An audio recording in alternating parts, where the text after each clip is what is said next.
Hello everyone, and welcome to another exciting episode of Tim and Tom's Film Nights. I am your host for tonight, Timothy, and as always, I'm joined by my ever so dashing co-host, Thomas. Now, today we're delving into a documentary that's sure to make you think twice about getting too close to nature's most majestic creatures. Ladies and gentlemen, boys and girls, let me introduce you to Grizzly Man. Ah, Timothy, always the dramatic one, isn't he? Well, hello there, everyone. My name is Thomas, and as usual, I couldn't disagree more with my old pal here. But we'll get into that later, won't we?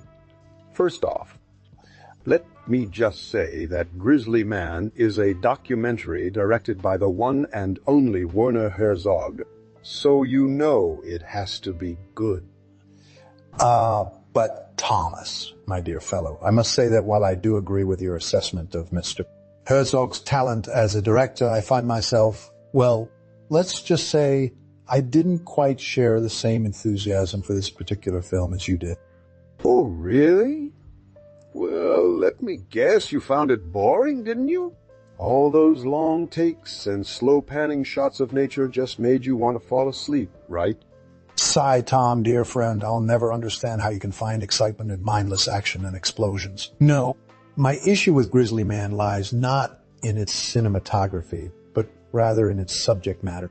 Here we have a man who, driven by a misguided sense of purpose, puts himself and others at unnecessary risk for something as, well, as pointless as it gets. Ah, Timothy, you're always so, critical of people's motivation. Can't you just appreciate the beauty of nature that this film captures? Sure. Maybe the man in question had his flaws, but isn't that part of what makes a good documentary? We're supposed to learn from others' mistakes, right? Well, Tom, I do appreciate a well-crafted film, and I'll be the first to admit that there were moments of beauty and tranquility in Grizzly Man. But at what cost? At what point does our desire for knowledge or artistic expression justify endangering ourselves and others? Isn't that perhaps a discussion we should be having? Oh, well, Timothy, I suppose we'll have to agree to disagree on this one. But before we move on to our next film, I was wondering if you know anything interesting about the making of Grizzly Man. I mean, it had to take a lot of courage and dedication to film those up-close and personal shots with bears. Oh, Thomas, always the curious one. Well, as you've mentioned, filming this documentary was no easy feat. Director Werner Herzog himself admitted that they had to use a 100 AM lens for many of the close-up shots, which is considered extremely close, even by documentary standards. And let me tell you, filming those scenes required nerves made of steel. Not only did the crew have to deal with the unpredictability of wild animals, but they also had to contend with harsh weather conditions and challenging terrain. It's a miracle that everyone involved walked away, mostly unscathed, I should say. So Timothy, what do you think? Do you think the risk was worth it in this case? Would you have done the same thing if you were in, the director's shoes? Well, Thomas, as much as I appreciate your enthusiasm for thrill-seeking behavior, I must admit that I am more inclined towards the safety and well-being of myself and others. While it's admirable that filmmakers like Werner Herzog push the boundaries of what is considered possible to capture on camera, there are limits, both ethically and logistically, that should not be crossed in pursuit of a good story. That said, I do recognize the artistic value in documentaries like Grizzly Man. It does indeed provide us with a unique glimpse into the lives of these powerful creatures, offering insights into their behavior and habitat that we might otherwise never witness. However, I do believe that there are safer ways to achieve such an objective without putting yourself or others at unnecessary risk. So, my dear Thomas, while I respect your desire for adrenaline-pumping adventure, let us agree to disagree on the matter of how far one should go in pursuit of artistic expression. Now, shall we move on to our next film? Perhaps something a bit less, berry? Well, Timothy, I guess we'll have to agree to disagree on this one as well. But before we move on to our next film, let me just say that I think the director did an amazing job capturing the raw beauty and brutality of nature through his lens.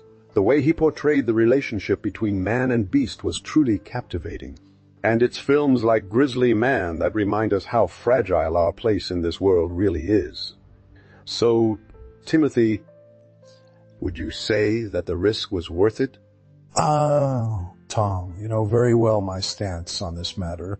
As much as I admire the skill and determination of filmmakers like Werner Herzog, I cannot, in good conscience, condone such reckless behavior. However, as a cinephile myself, I must admit that there are moments of breathtaking beauty and tension in Grizzly Man that left me speechless. The aerial shots of the Alaskan wilderness, the close-up shots of the majestic grizzlies roaming free, all captured with such precision and clarity, it's hard not to be drawn into the world crafted by Herzog and his team. But my main concern remains the ethical implications of such dangerous filmmaking practices. While I appreciate the artistic value of documentaries like this one, I believe there are safer ways to achieve similar results without putting both human lives and animal well-being at unnecessary risk. So, my dear Thomas, while we may disagree on the means, we can certainly agree on the end goal to educate, entertain, and maybe even inspire a deeper appreciation for the delicate balance that exists between man and nature. And speaking of nature, let's not forget about the talented cast and crew who brought this documentary to life. Do you happen to know anything interesting about the actors and their characters in Grizzly Man? Timothy, you're always so focused on the details, aren't you? Well, let me tell you something interesting about the cast of Grizzly Man. Aside from our main man, Timothy Treadwell himself, played by the talented and brave, actor redacted, there were several other notable performances that really brought the characters to life. One such performance was by his girlfriend Amie Huguenard, played by the stunningly beautiful and equally fearless actress redacted.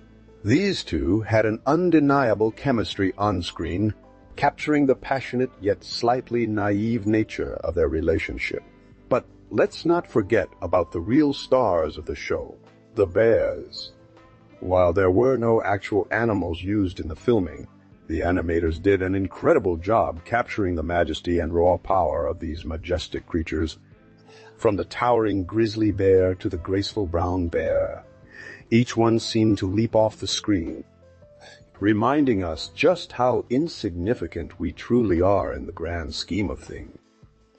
And last, but certainly not least, there's director Werner Herzog himself.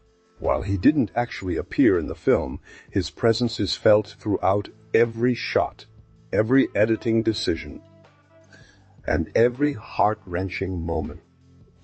He masterfully weaves together footage from Treadwell's own cameras with expertly crafted narration and interviews to create a hauntingly beautiful tapestry of man versus nature that will leave you questioning your own place in the world long after the credits roll. So, Timothy, what do you think?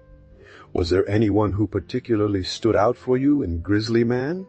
Well, Thomas, while I must admit that the cinematography and editing were indeed top-notch, it's hard for me to focus on individual performances when the overall story is what concerns me. Yes. Both Treadwell and Huguenard delivered convincing portrayals of their characters, but the real stars of this tragic tale are the bears themselves. It's heartbreaking to see how close they allowed these humans into their world, only to have it all end in such a devastating manner. And while I can appreciate the educational value of documentaries like Grizzly Man, which shed light on the delicate balance between man and nature, I cannot help but question the ethics behind filming such dangerous encounters for the sake of entertainment. Perhaps it's just me being old-fashioned, but there are boundaries that should not be crossed, both for our own safety and the well-being of these majestic creatures. But let's not dwell on the negative, Thomas. What do you think? Do you believe there were any redeeming qualities or lessons to be learned from Grizzly Man? After all, it did win numerous accolades and awards, which suggests that it must have resonated with audiences worldwide for a reason. Well, Timothy, I do think there are some important lessons to be learned from Grizzly Man, even if we disagree on the means by which they were conveyed. First and foremost, it serves as a stark reminder of the fragility of our existence, how easily nature can reclaim what we perceive to be ours. It also highlights the arrogance of mankind in believing that we have the right to interfere with delicate ecosystems without fully understanding the consequences. And while it's easy for us to criticize Treadwell and Huguenard's actions from the comfort of our living rooms, their story also raises important questions about the nature of compassion and empathy, and how far we would be willing to go to protect those we care about, even if it means putting ourselves at risk. As for the cultural significance of Grizzly Man, it's hard to deny its impact on the genre of documentary filmmaking. It challenges traditional boundaries between fiction and reality, blurring the lines between observer and participant. It also sparked a renewed interest in the lives and behaviors of wild animals, leading to countless hours of captivating television and film that have educated and inspired generations. While I don't condone Treadwell's methods, his passion for conservation, and his willingness to risk everything in pursuit of his cause should not be dismissed outright. So, Timothy, what do you think? Do you see any value in Grizzly Man beyond the tragic tale it paints? Is there anything positive we can take away from this difficult and unsettling story? Well, Thomas, I can certainly appreciate your optimism in finding silver linings even in the darkest of situations. However, my main concern remains with the ethical implications of filming such dangerous encounters for the sake of entertainment. While it's admirable that Treadwell and Huguenard were passionate about conservation, their actions ultimately led to tragic consequences, not only for themselves, but also for the animals they supposedly sought to protect. I fear that documentaries like Grizzly Man may unwittingly glorify such reckless behavior, encouraging others to emulate their dangerous pursuits. As for the cultural impact of the film, it's undeniable that it has sparked important conversations about human interference in nature and the delicate balance we must maintain. But I would argue that there are safer, more ethical ways to raise awareness about these issues without putting both ourselves and innocent creatures at unnecessary risk. And finally, to your question about finding any positive aspects of Grizzly Man, I must admit that the cinematography and editing were indeed exceptional.